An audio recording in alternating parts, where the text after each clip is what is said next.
Faust 2? Gott, es gibt mehrere Teile. Raphael, nimm das Radieschen mir aus der Nase, bevor dir Simon wieder drauf... Eckart will ein Anti-Mobbing-Seminar, das viral geht, irgend so ein Hashtag-Quark. Ich habe schon vor 2 Monaten gesagt, dass ich gemobbt werde. Ingrid, die Schüler mobben sich.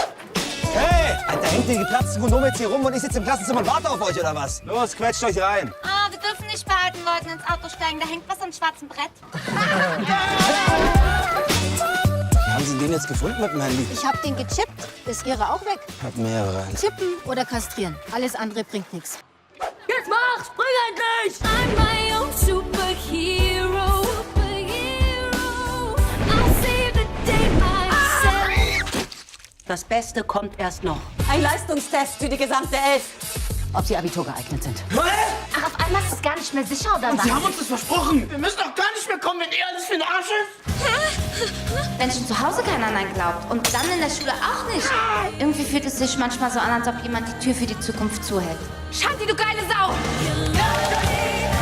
Wenn wir zusammen ein bisschen Gas geben und ihr für diesen scheiß Leistungstest lernt, dann verliere ich nicht meinen Job und die GGS wird nicht eingestampft. Seid ihr dabei?